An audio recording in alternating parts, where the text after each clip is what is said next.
അല്ല ഇതിങ്ങനെ ഇടയ്ക്ക് കഴുകി മിനിക്ക് വെച്ചാ മതിയാ. ഒന്ന് റോട്ടിലിറക്കി ഒരു ചുറ്റണ്ടേ? ആ പൂതി നീ മനസ്സിൽ വെച്ചാ മതി. ഇത് മംഗലശ്ശേരി മാധവമേനോന്റെ കാറാ.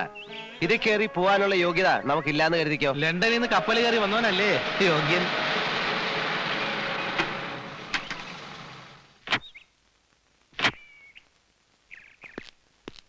ഒന്ന് കാണണമെന്ന് പറഞ്ഞു വന്നതാ.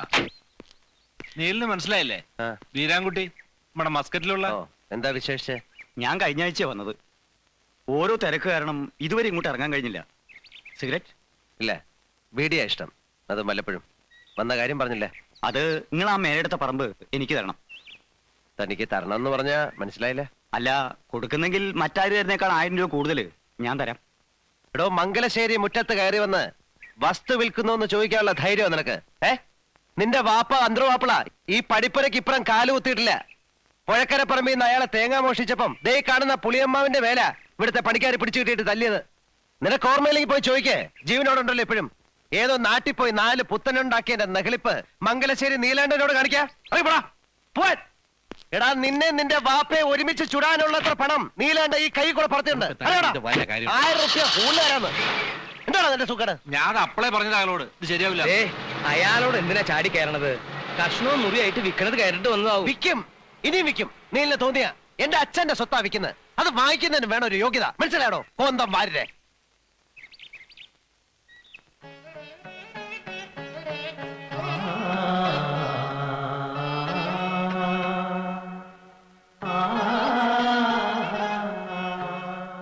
പണിയൊക്കെ നല്ല ഒന്നാന്തരായിട്ടുണ്ട്.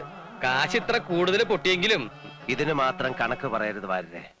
അച്ഛന് വേണ്ടി ചെയ്യുന്ന ഒരു സൽക്കർമ്മം നേരത്തെ വേണ്ടിയതായിരുന്നു. നല്ല കാര്യങ്ങളൊക്കെ ഇത്തിരി വൈകിയല്ലേ തോന്നുള്ളൂ. കേട്ടില്ല? അല്ല, പഴയ മരത്തിന്റെ ഒരു ഉറപ്പേ.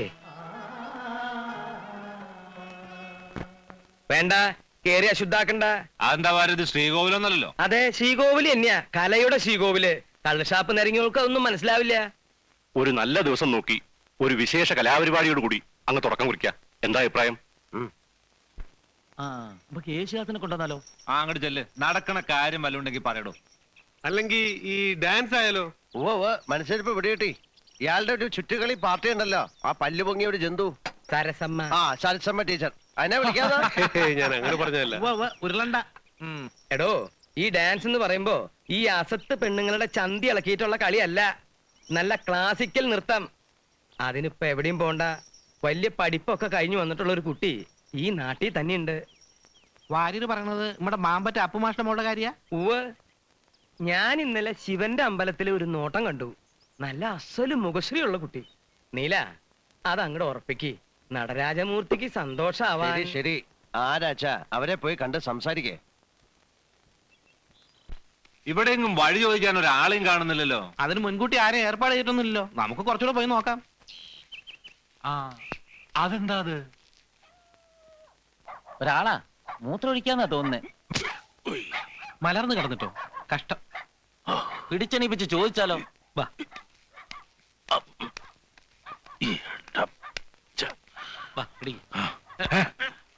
ആരാ പിടിക്കുന്നില്ല. ഒരു കാര്യം ചോദിക്കാനാ. ഈ മാമ്പറ്റ അപ്പുമാഷ വീടേതാ? അപ്പുമാഷെന്ന് പറഞ്ഞത് ഞാൻ തന്നെ. വീടാ ഞാനും നോക്കണേ. നമസ്തേസ്തു മഹാമായേ ശ്രീപീഠേ സുരപൂജിതേ ശംഖചക്രഗദാഹസ്തേ മഹാലക്ഷ്മി നമോസ്തുതേ.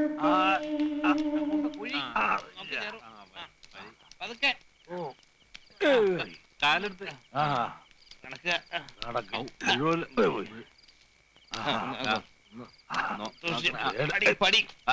മൂപ്പര് ഇച്ചിരി ഓവറായി പോയി. കുഴപ്പമൊന്നുമില്ല, മോരിന്റെ ഒത്തിരി കലക്കി കൊടുത്താളി. പിടിക്കണ്ട കുറച്ചൊന്ന് കിടക്കണം. അപ്പൊ എല്ലാം ശരിയാവും.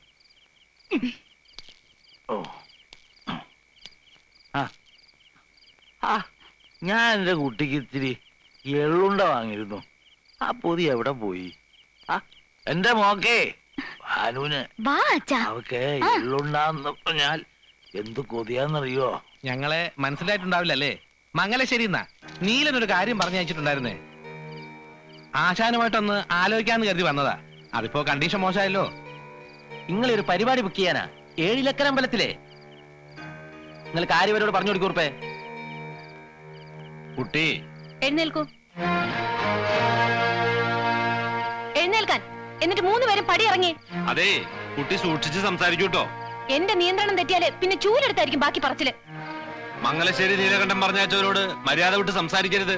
അത് മൂപ്പർക്ക് കുറച്ചിലുണ്ടാക്കും. നീലകണ്ഠനോ സാക്ഷാൽ പരമശിവനോ ആരുടെ ആളായാലും പടിക്ക് പുറത്തിറങ്ങിക്കൊള്ളണം. മാമ്പറ്റ ഭാനുവ പറയുന്നത്. ഭാനുജി മോളകത്ത് പോ. ഓരോ പേരും പറഞ്ഞ് കുടിപ്പിച്ച് നിങ്ങളൊക്കെ കൂടെ ഞങ്ങളുടെ അച്ഛനെ കൊല്ലുമല്ലേ? എന്ത് തെറ്റാ ഞങ്ങൾ 2 പെൺകുട്ടികളും നിങ്ങളോടൊക്കെ ചെയ്തത്? ഇത് മാമ്പറ്റ ബാനുവല്ല, പുലിപറ്റ ബാനുവാ.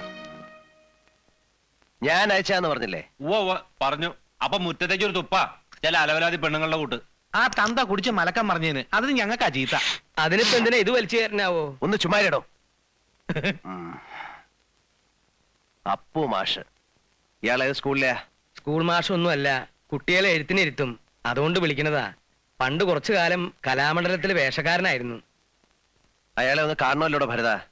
അല്ല, അബദ്ധം നമ്മുടെ പക്ഷത്താ പറ്റീന്ന് വെച്ചാ ക്ഷമ പറയാം. ഉം.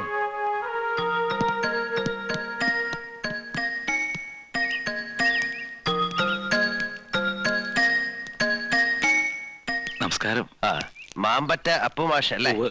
ഇരിക്കൂ. വേണ്ട, നിന്നോളാം. എന്തായി പറയണേ? ഇരിക്കൂ മാഷേ.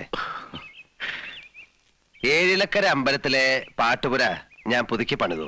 കേട്ടു. ആ, അതിപ്പോ പുനരുദ്ധാരണം കഴിഞ്ഞ് തുറക്കുന്നത് ഏതെങ്കിലും ഒരു നല്ല കലാപരിപാടിയോടാവണമെന്നാ തീരുമാനം. ഓ, അതിനിപ്പോ പേരുകേട്ട കേമത്തികളെ വേണമെന്ന് വെച്ചാ മംഗലശ്ശേരി മാധവമേനോന്റെ മകൻ വിചാരിച്ചാ നടക്കും. ഉവ്വ്. അതൊന്നും വേണ്ട. നമ്മുടെ നാട്ടിൽ തന്നെ മാഷിന്റെ ഒരു മകളുണ്ടെന്ന് ആരോ പറയുന്നത് കേട്ടു. എന്താ മിടുക്കത്തിയുടെ പേരെന്ന് എനിക്കറിയില്ല. ഭാനുമതി. ഏ, ഭാനു എന്ന് വിളിക്കും. ഓ, നല്ല പേര്. അപ്പോ അങ്ങനെ ഒരു തീരുമാനത്തിന്റെ പുറത്താ ഈ മൊശകോടന്മാരെ ഞാൻ അങ്ങോട്ട് അയച്ചത്. ക്ഷമിക്കണം, അവളൊന്ന് എന്തോ ഇത്തിരി കടുത്ത ഭാഷയിൽ സംസാരിച്ചു എന്നറിഞ്ഞു. ക്ഷമിക്കണം. ചേ, ക്ഷമ അങ്ങോട്ട് ചോദിക്കാനല്ലേ മാഷെ വിളിച്ചു വരുത്തിയത്. അത് വേണ്ട, തെറ്റ് എന്റെ കുട്ടിയുടെയാണ്. എന്നാ പിന്നെ വരേ. ഓ, മാഷൊന്ന് എണീക്ക. ഇത് 5001 ഉറുപ്പ്യുണ്ട്, ഒരു ചെറിയ സമ്മാനം. തീയതി ഞാൻ അറിയിക്കാം. മോളുടെ ആട്ടം ഗംഭീരാക്കണം നമുക്ക്. ആ, പണം കണ്ടപ്പോ അച്ഛന്റെ കണ്ണ് മഞ്ഞളിച്ചു അല്ലേ? അങ്ങനെ എന്റെ കുട്ടി പറയരുത്. ദരിദ്രനാ ഞാൻ. കാശിന് ഗത്യന്തരമില്ലാത്തവനാ. കൈ നീട്ടാനായി ഈ നാട്ടിൽ ഇനി ഒരാളും ബാക്കിയില്ല. എല്ലാം ശരിയാ. പക്ഷേ ഉള്ളിലെന്നും ഒരു ചിന്തയുണ്ടായിരുന്നുള്ളൂ. എന്റെ മോള് ഭാനു. അവള് വലിയ ആളാകുന്ന ഒരു ദിവസമുണ്ട്. അന്ന് നിവർന്ന് നടക്കാനാ ഞാനിപ്പോ നട്ടല് വളച്ചു പിടിച്ചിരിക്കുന്നതെന്ന്. അച്ഛാ, ഒന്നും എനിക്ക് അറിയാഞ്ഞിട്ടല്ല. കഥകൾ ഓരോന്ന് കേട്ടിട്ട് അയാൾ ഈ ജന്മം കാണാനുള്ള യോഗം ഉണ്ടാക്കല്ലേ എന്ന് പ്രാർത്ഥിക്കുന്നവളാ ഞാൻ. അതേ മനുഷ്യന്റെ അത് ഓർക്കുമ്പോഴാ. അയാളുടെ കാര്യം കളയു കുട്ടി. 7 ലക്കര അമ്പലത്തിലെ മൂർത്തിയുടെ മുമ്പില് എത്രയോ പുകൾപെറ്റ കലാകാരന്മാര് വന്ന് നൃത്തം ചവിട്ടിയ മണ്ഡപത്തില് അവിടുന്ന് തുടക്കം കുറിക്കാൻ കിട്ടണ യോഗം അതെന്റെ കുട്ടിയുടെ ഭാഗ്യാണെന്ന് കരുതണം.